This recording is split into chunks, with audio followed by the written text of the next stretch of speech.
तो समाप्त हो गए, 7 ही दिन बचे और अभी तक समाधि नहीं लगी, अभी तक विचार आए ही चले जाते हैं।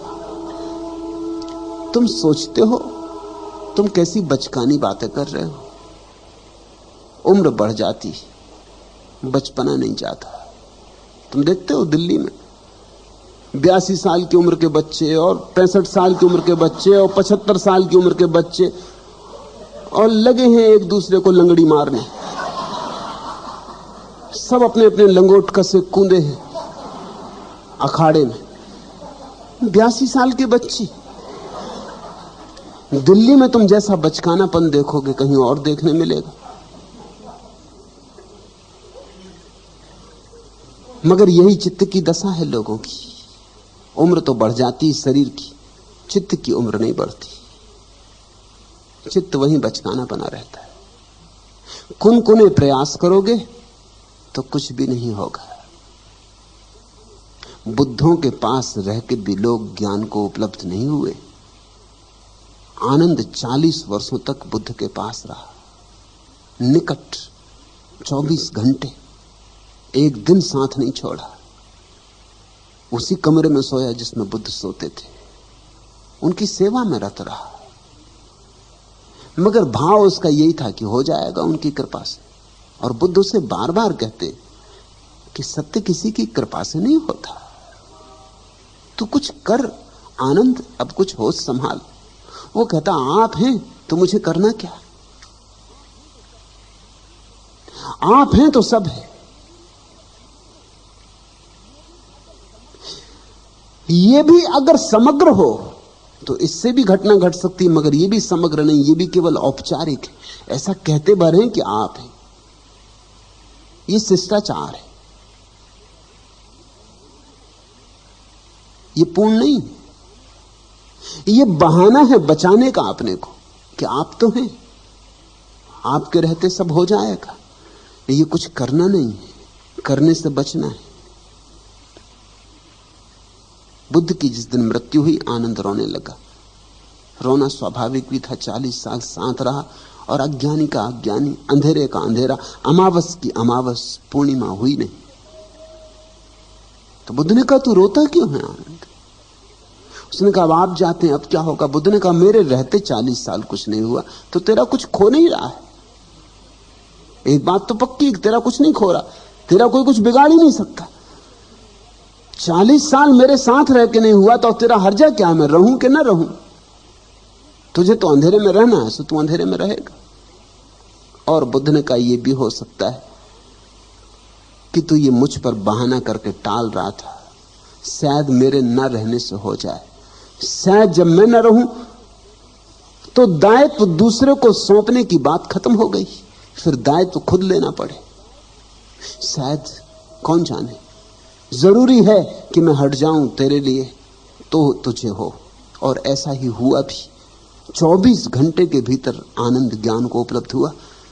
बुद्ध की मृत्यु का धक्का भारी था। विश्लेषण किया होगा 40 साल और मैंने यूं ही गमाए। और बुद्ध पुकारते रहे और मैं टालता रहा और मैं कहता रहा आप तो हैं, आपके रहते सब हो जाएगा, और मैंने कुछ किया नहीं।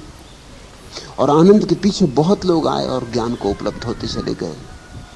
आनंद सबसे बुजुर्ग शिष्यों में एक था, बुद्ध से उम्र में थोड़ा बड़ा भी था, बुद्ध का चचेरा भाई था, राजकुल से था, सुशिक्षित था, लेकिन चूकता गया।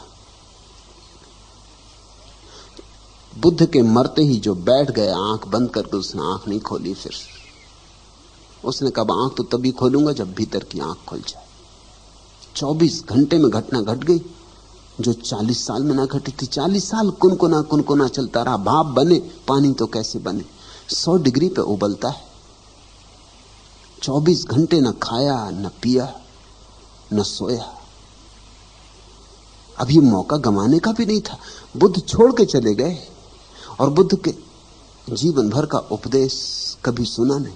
और बुद्ध मरते वक्त भी कह गए कि आनंद अब दीपो भव, अपना दिया बन।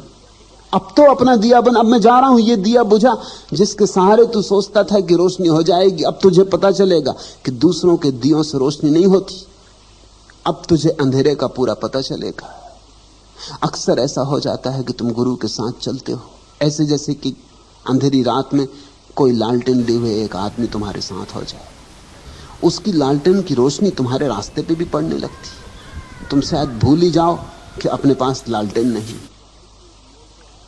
फिर एक जगह तो आएगी, एक मोड़ तो आएगा, एक चौराहा तो आएगा, जब रास्ते अलग अलग हो जाएंगे, मौत अलग अलग कर देगी। तो लालटेन वाला आदमी जब अपने रास्ते पर मुड़ने लगेगा, तब तुम्हें पहली दफा पता चलेगा कि भयंकर अंधकार है और मेरे हाथ में लालटेन नहीं। ऐसी दशा आनंद की हो गई। बुद्ध तो गए तो दिया बुझ गया, भयंकर अंधकार हो गया। बुद्ध की छाया में, बुद्धि की शांति में, बुद्धि की तरंग में जी रहा था, एक रस बह रहा था, मगर वो रस तो बुद्ध का था, स्वयं का ना था।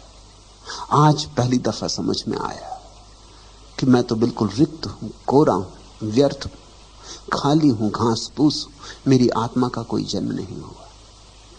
एक चोट पड़ी, छतरी था आनंद, एक चोट पड़ी, आंख बंद करके बैठा सो बैठा। उसने कहा अब उठूंगा नहीं, या तो जागूंगा या मरूंगा, मगर उठूंगा नहीं। सब दांव पे लगा दिया, ये समर्पण है। फिर बिना गुरु के हो गया। बुद्ध तो जा चुके थे और हो गया। तो मैं तुमसे ये कह रहा हूं कि बुद्ध के साथ रहते ना हुआ और बुद्ध के जाते ही हो गया। क्रांति तुम्हारे भीतर घटनी है। अगर किसी एक गुरु के पास रह के तुम्हें ना घटी हो तो जल्दी से गुरु बदलने की बजाय इसकी फिक्र करना कि मैंने किया है जो कहा गया। हां, अगर तुम्हें लगे कि तुमने सब कर लिया जो तुम कर सकते थे और अब कोई और करने को तुम्हारे पास बचा नहीं, जरूर गुरु बदल लेना, क्योंकि गुरु थोड़ी लक्ष्य है, लक्ष्य तो सत्य है। मगर जिस गुरु के पास भी हो उसे पूरा मौका दे देना, यह कहने को ना रह जाए कि तुमने नहीं किया। बुद्ध के साथ ऐसी घटनाएं घटी। बुद्ध जब सत्य की खोज करते थे बहुत गुरुओं के पास गए। आलार कालाम नाम के गुरु के पास वर्षों रहे। जो उसने कहा किया। उसने ऐसी बातें कही जो कोई करने को राजी ना हो, लेकिन बुद्ध ने वो भी की। उसने कहा कि रोज भोजन कम करते जाओ, कम करते जाओ।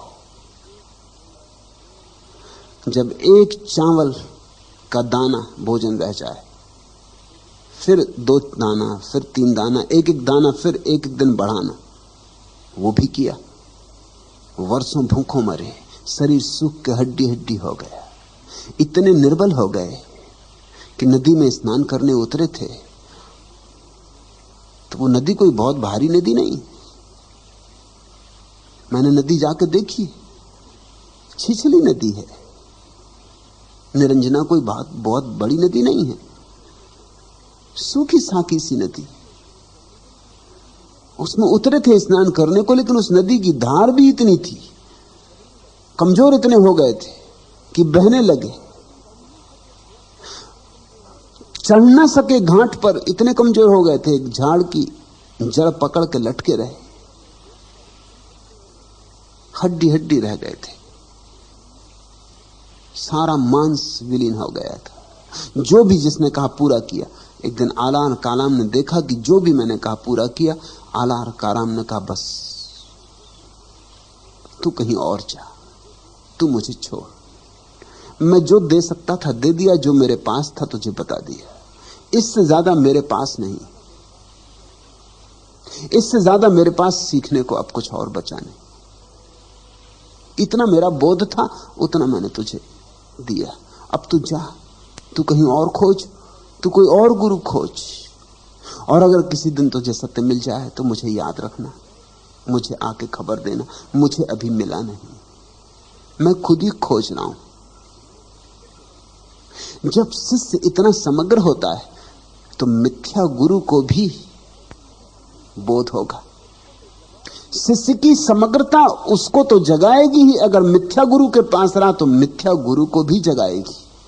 समग्रता का ऐसा गुण है, समग्रता में ऐसी ज्योति है। बुद्ध ने उसे भी चौंका दिया। उसे भी तो पीड़ा होने लगी होगी कि ये बेचारा इतना कष्ट पा रहा, जो मैं कहता हूं करता है।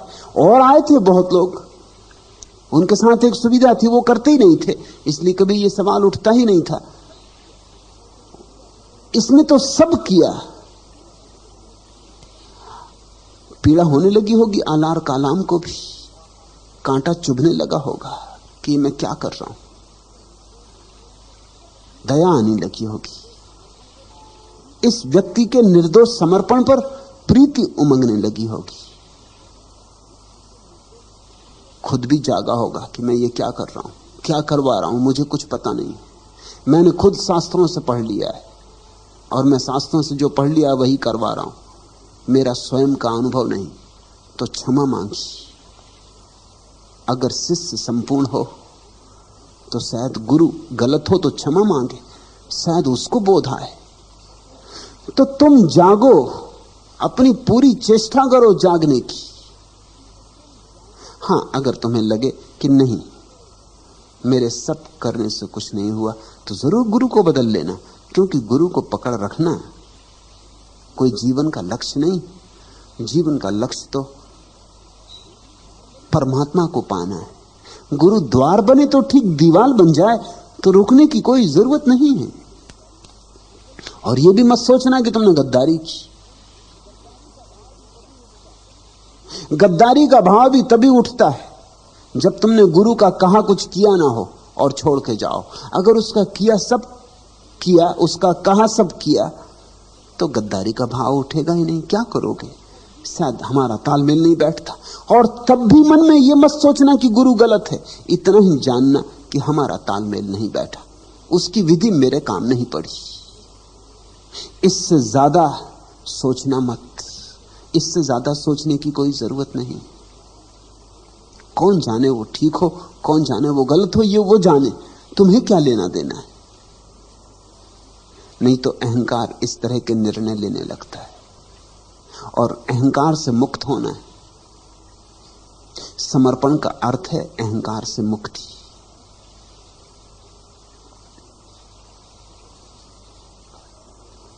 हृदय कहीं डोलने लगे, कहीं हृदय बुद्धि के विपरीत जाने लगे, जाने देना।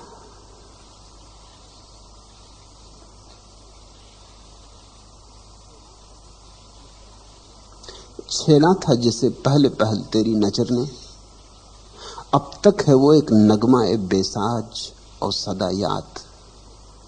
और जो पहली दफा हृदय को छेड़ा जाता है वो फिर कभी भूलता नहीं, अगर तुम हृदय को छेड़ने दो।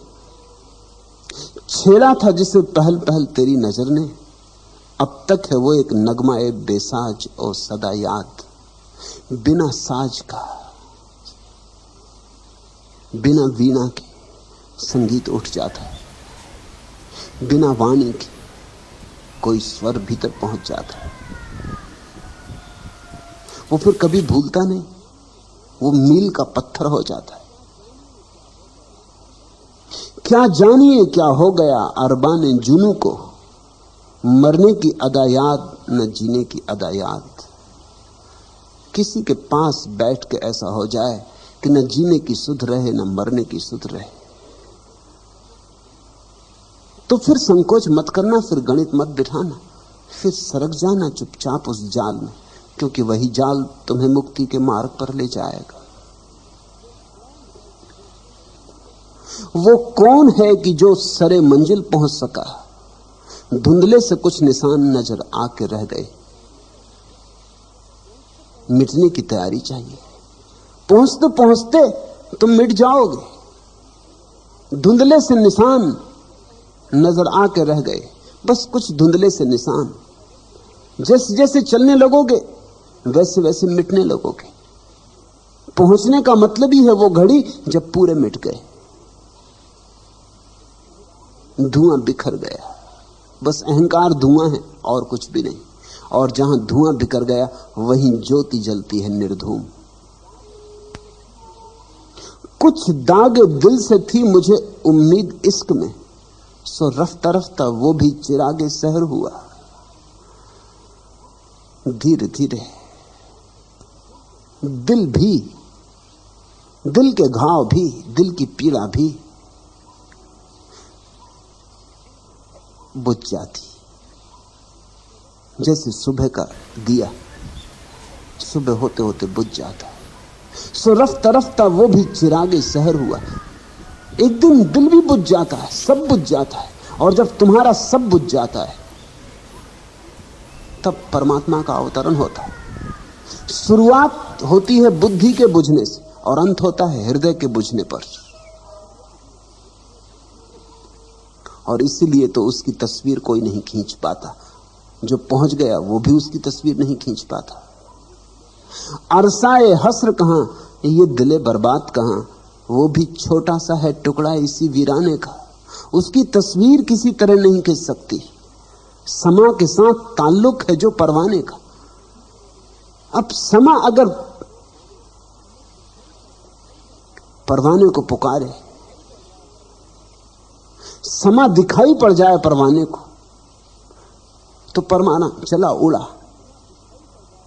ऐसा एक ताल्लुक है। ऐसी ही घटना घटती गुरु और शिष्य के बीच। गुरु है समा, शिष्य हो जाता परवाना, ठीक चलता। मगर ध्यान रखना, परवाने का जाना समा की तरफ अपनी मौत की तरफ जाना है। परवाना तो जलेगा समा में, राख हो जाएगा। राख होके ही समा हो पाएगा। इसलिए अगर कोई परवाने से कहे कि समा की तस्वीर बना दो तो ना बना पाएगा, क्योंकि समा को जान ही तब पाता है जब मिट जाता है। जब स्वयं नहीं रहता तब समा को जान पाता है, और जब तक स्वयं रहता तब तक समा को ना देखा है ना जाना। देखते ही तो दीवानगी आ जाती। इसलिए सदगुरु की भी कोई तस्वीर नहीं खींच पाता है। ऊपर ऊपर के लक्षण लिखे जाते, भीतर की तस्वीर नहीं खींचती। और न कोई परमात्मा की तस्वीर कभी खींच पाता है। बाहर बाहर की बातें होती, जानने वाले मुश्किल में पड़ जाते। क्या कहें, कैसे कहें। जगजीवन कहते ना बार बार कि कुछ कहते नहीं बनता, कुछ बताते नहीं बनता, जान तो लिया जनाते नहीं बनता। शास्त्रों में तो सब ऊपर के लक्षण दिए। ऊपर के लक्षणों से मत चलना, नहीं तो तुम बुद्धि के घेरे में ही आबद्ध रहोगे। और बुद्धि बंधन है, बुद्धि जंजीर है। तोड़ो इस जंजीर को, नाचने दो हृदय को, गाने दो हृदय को मुक्त भाव से। जरूर सदगुरु मिल जाएगा। सदगुरु सदा मौजूद है। प्यासा कोई हो, सरोवर सदा मौजूद है। लेकिन सरोवर प्यासे के पास नहीं जाते, समा परवाने के पास नहीं जाती। परवाने को समा के पास आना पड़ता है। यद्यपि जब परवाना समा की तरफ आता है तो समा के खींचने के कारण ही आता है।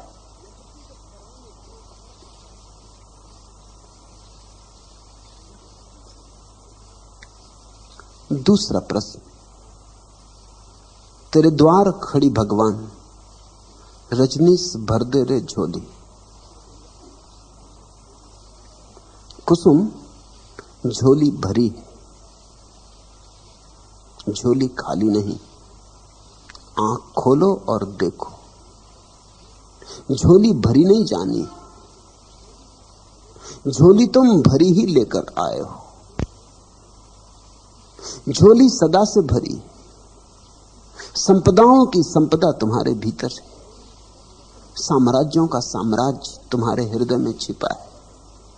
सब जो तुम्हें चाहिए तुम्हें दिया ही हुआ है, तुम्हें मिला ही हुआ है।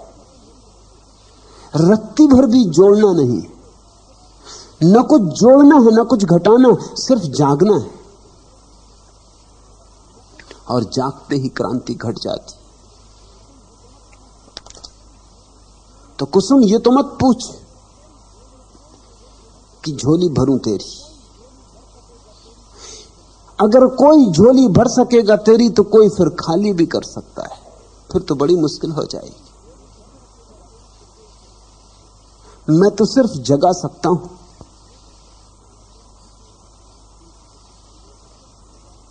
और जागते ही तुझे दिखाई पड़ेगा कि तेरी झोली सदा से भरी, कभी खाली थी ही नहीं। क्योंकि परमात्मा से क्षण भर को हमारा संबंध नहीं टूटता है। हम भूल जाएं उसे, वह हमें नहीं भूला है। हम पीठ कर लें उसकी तरफ, लेकिन उसने हमारी तरफ मुंह रखा है। हम विमुख हो जाएं, वह हमारे सदा सन्मुख है। नहीं तो हम जिएंगे कैसे? वही तो डालता है श्वास, वही तो प्राण का तार खींचता है, वही तो धड़कता है हृदय में, वही तो हमारा जीवन है। परमात्मा हमारे जीवन से भिन्न तो कोई नहीं, भिन्न तो कुछ नहीं। लेकिन इसे जानने के लिए, जागने के लिए कुछ प्रक्रिया समझनी होगी। संसार में जो भी पाना हो दौड़ने से मिलता है, और अंतरतम में जो भी पाना हो वो रुकने से मिलता है। संसार में कुछ पाना हो विचार करने से मिलता है, भीतर कुछ पाना हो निर्विचार होने से मिलता है। क्योंकि भीतर पाना नहीं है, पाया ही हुआ है। विचारों के कारण पता नहीं चलता, विचारों की भीड़ में, शोरगुल में खो जाता है। निर्विचार होते ही तत्क्षण चकित होकर पाया जाता है कि हम किसको खोजते थे, क्यों खोजते थे, हम कहां कहां भटके, और जिसे हम खोजते थे वो खोजने वाले में छिपा बैठा है। राह यह पराई है, भटके इन कदमों के साथ साथ मेरे, यह बावरी अंधेरे में साथ चली आई है। भूखे ये पांव रहे, प्यासे ये पांव रहे, जाने किस ओर तक कहां से ये पांव रहे, और रुके पांव नहीं और मिला गांव नहीं। पांव के आंसू थे, मिट्टी का आंचल था, स्नेह भरी गोद राह की कितना संबल था। सुबह मुंह अंधेरे से रात मुंह अंधेरे तक, रुके कहीं पांव नहीं और मिला गांव नहीं। पांव के साथ सिर्फ राह भटक आई है, दिन भर की भ्रांति और क्रांति की कमाई है। राह यह पराई है, जिन रास्तों पर भी तुम चल रहे हो सब पराए हैं, सब दूर ले जाने वाले। सब खोज तुम्हें अपने से दूर ले जा रही। रुके कहीं पांव नहीं और मिला गांव नहीं। रुको तो गांव अभी मिले, इसी क्षण मिले। गांव तुम्हारे भीतर बसा है, मालिक भीतर बैठा है। मत मुझसे मांगो, मांगने में ही भूल हो जाती।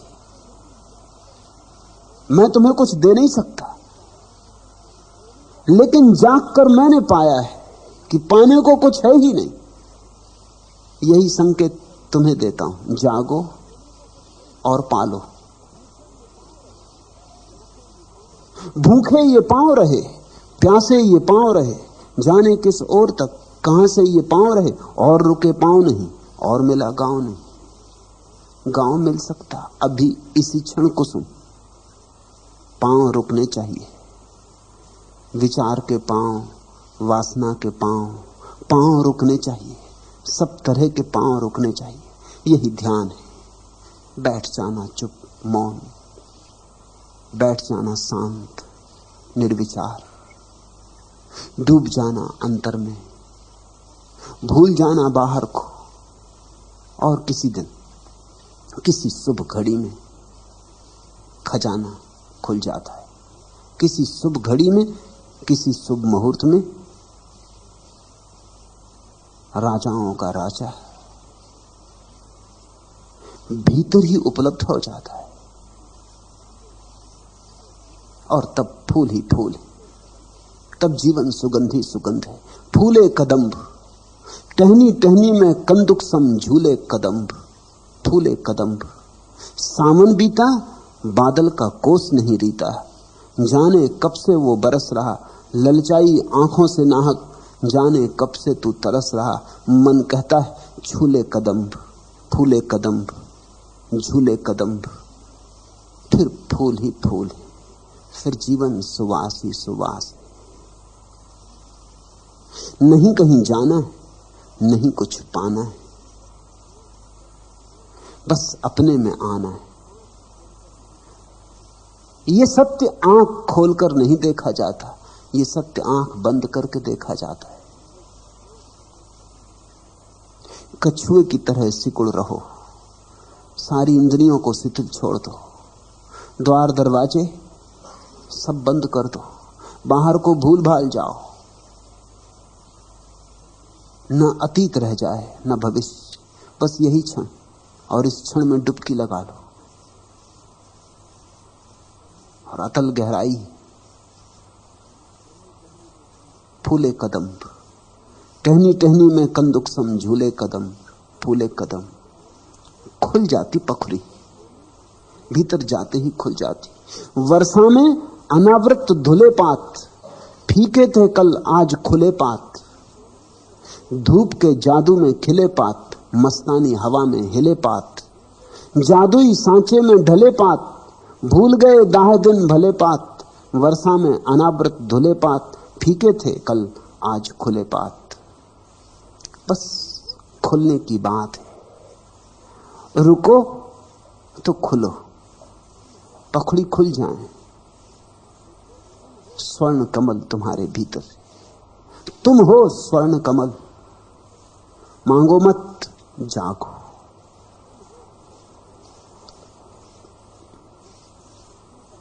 तीसरा प्रश्न, कृष्ण का नाम ही सुना है, शिव को जाना भी नहीं, किंतु कुंडलनी ध्यान में ऐसा क्यों लगा कि यहीं शिव का नृत्य हो रहा है और यहीं की मधुर आवाज कृष्ण की बांसुरी की आवाज, बिना पहचान के ऐसा आभास क्यों हुआ? पन्नालाल पांडे सभी नृत्य कृष्ण का नृत्य है, सभी धुन कृष्ण की धुन। कृष्ण तो प्रतीक है, नृत्य असली बात है। नाच तुम्हारे भीतर खिलने लगेगा तो सुनी हुई बात कृष्ण के नृत्य की अचानक सार्थक हो जाएगी, अचानक उसका अर्थ तुम्हारे अनुभव में आ जाएगा, गीत तुम्हारे भीतर खुलने लगेगा तो अचानक तुमने सुना है कृष्ण की बांसुरी की टेर, उसकी बात ही सुनी, मगर जब तुम्हारे भीतर टेर खुलने लगेगी और तुम्हारे भीतर पुकार आने लगेगी तो तुम्हें वही प्रतीक याद आ जाएगा जो सुना है। स्वाभाविक, ऐसा किसी ईसाई को नहीं होगा, ऐसा किसी जैन को भी नहीं होगा। जैन भी कुंडलनी कर रहे, उनको कृष्ण की टेर नहीं सुनाई पड़ेगी, उनको शिव का नृत्य नहीं दिखाई पड़ेगा, वो प्रतीक उनके भीतर नहीं। नृत्य तो उनके भीतर भी होगा, स्वर उनके भीतर भी जागेगा, मगर उस स्वर को प्रकट करने वाला प्रतीक उनके पास नहीं। तुमने सुना है तुम्हारे पास प्रतीक है, इसलिए प्रतीक एकदम जीवंत हो उठा, इससे चौंको मत, इससे कृष्ण का कुछ लेना देना नहीं है। तुम्हारे मन में, तुम्हारी स्मृति में एक संस्कार है, अनुभव हुआ, अनुभव ने संस्कार को सजग कर दिया, लेकिन शुभ हुआ। सब प्रतीक प्यारे, मगर प्रतीक तभी प्यारे हैं जब उनका अर्थ तुम्हारे भीतर फले।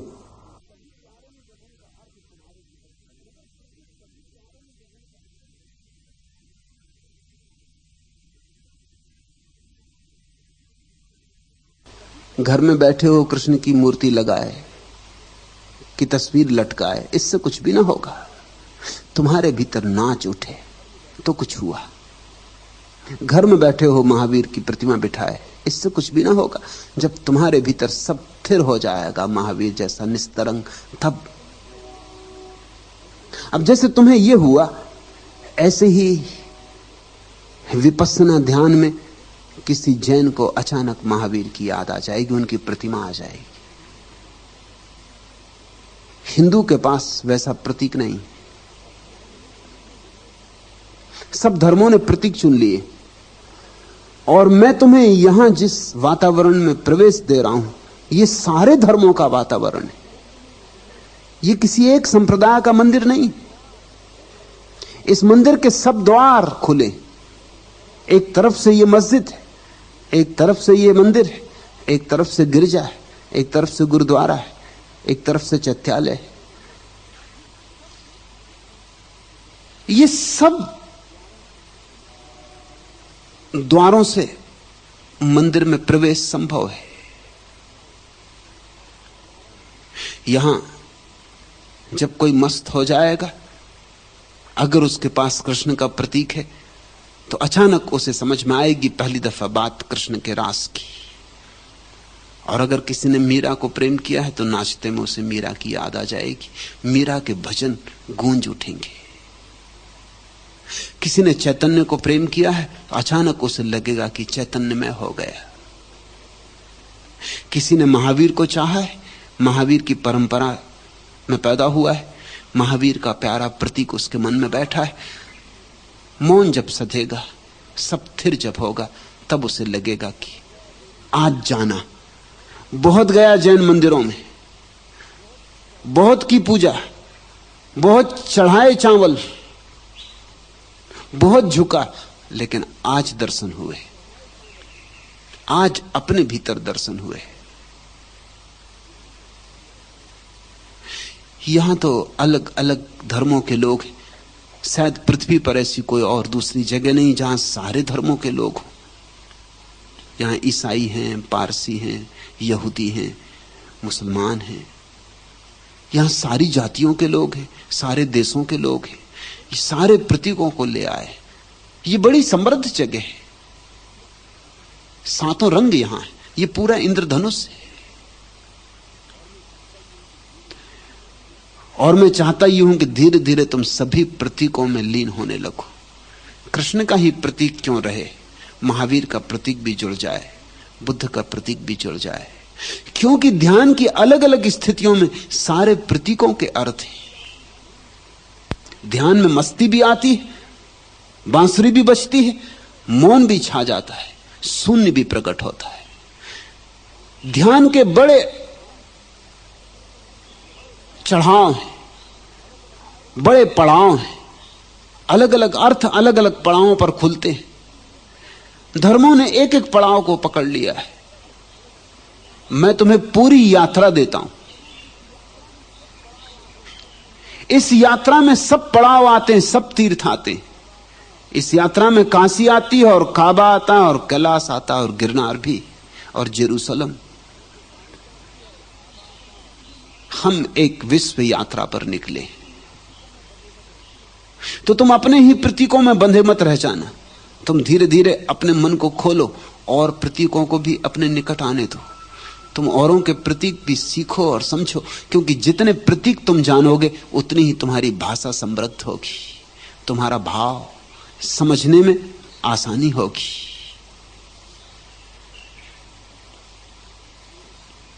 अच्छा हुआ पहली बार चोट पड़ी। अब के इस मौसम में कोयल आज बोली है पहली बार। टूसों को उमगे कई दिन हो गए, टेसू को सुलगे कई दिन हो गए, अलसी को फूले कई दिन हो गए, बोरों को महके कई दिन हो गए, झपटी पछिया दरक गए केलों के पात, लेते ही करवट तेजाब की फुहारें, छिड़कने लगा सूरज, मुंह बादिया कलियों ने, देखती रह गई निठराई के खेल, चुपचाप कलमुही भर गया जी, जोरों से कूक पड़ी। अब के इस मौसम में कोयल आज कूकी है पहली बार। अच्छा हुआ तुम्हारे भीतर कोयल पहली दफा बोली। तुम धन्यभागी हो। अब इसे सुने जाना। ये तो गीत की शुरुआत है, अंत नहीं। ये तो पहला कदम है, अभी बहुत होने को है। इस पर ही अटक मत जाना। जैसे कृष्ण आए और शिव आए, ऐसे ही आने दो बुद्धों को भी, महावीरों को भी, क्राइस्ट को, लाओत्सु को, जरथुस्त्र को भी आने दो, सबको। सबको भरने दो अपना अपना रंग तुम्हारे प्राणों में, सबको अवसर दो। सब तुम्हारे, तुम सबके हो।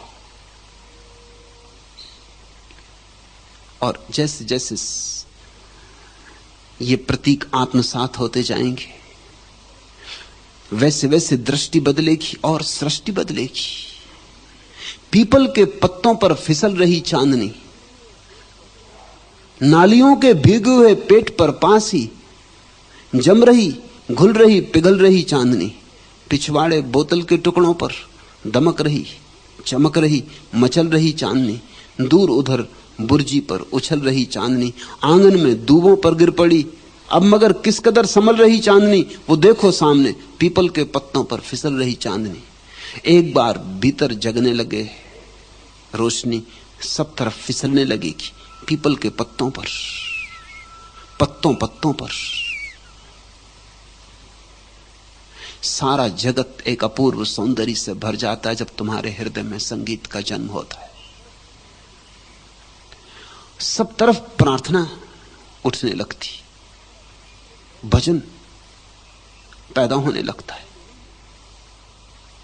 भजन वह नहीं है जो तुम आयोजन से करते हो, भजन वह है जो बिना किसी आयोजन के अचानक तुम्हें पकड़ लेता है, मथ जाता है, जैसे झंझावात पकड़ ले, जैसे आए एक तूफान, आए एक आंधी और तुम्हें पकड़ ले और तुम उड़ चलो और तुम्हें पंख दे दे।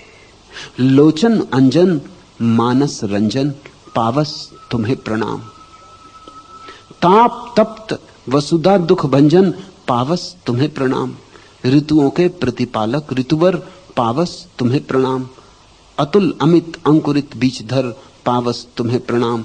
नेह छोह की गीली मूरत पावस तुम्हें प्रणाम, अगजग फैली नीली सूरत पावस तुम्हें प्रणाम। फिर वर्षा आए तो प्रणाम, सर्दी आए तो प्रणाम, धूप उगे तो प्रणाम। फिर नमन तुम्हारा स्वभाव हो जाता है, क्योंकि परमात्मा सब तरफ मौजूद है। इधर देखो कृष्ण नाच रहे, ये जो नाचने लगा मोर और कौन है? याद करो वे मोर पंख जो कृष्ण के मुकुट पर बंधे। इधर नाचा मोर, कृष्ण नाचे।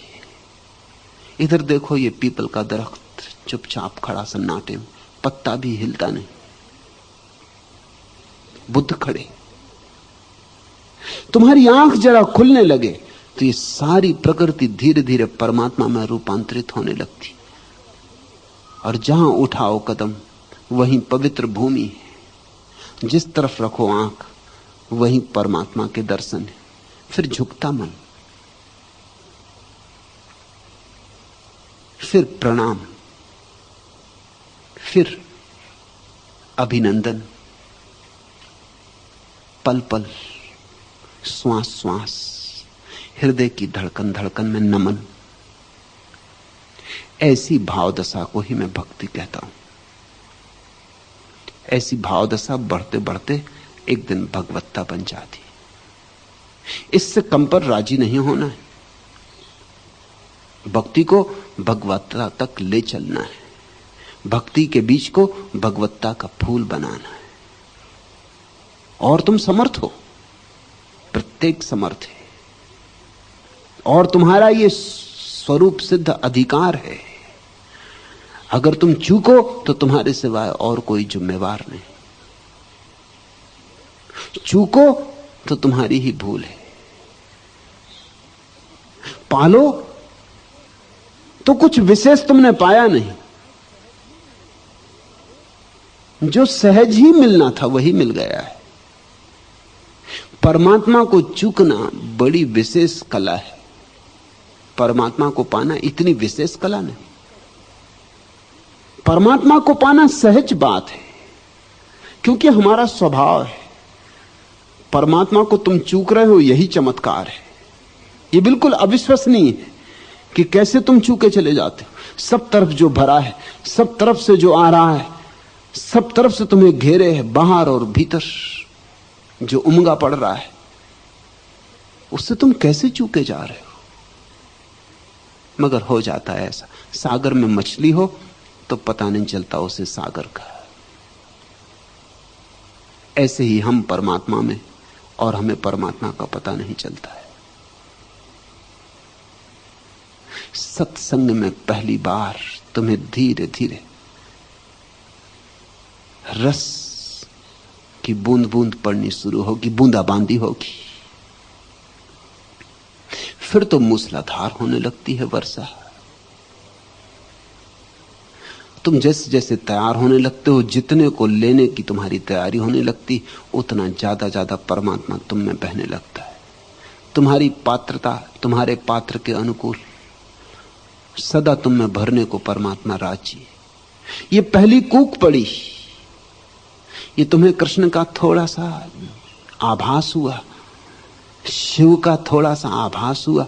यहीं रुक मत जाना, बढ़ने दो, फैलने दो, पूरे आकाश को घेर लेना है। सारे धर्म तुम्हारे, सब कुराने, सब बाइबलें, सब वेद तुम्हारे।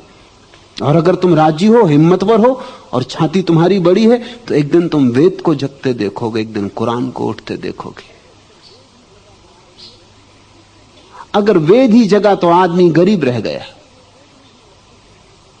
क्योंकि कुछ है जो वेद में है और कुछ है सौंदर्य जो कुरान में है।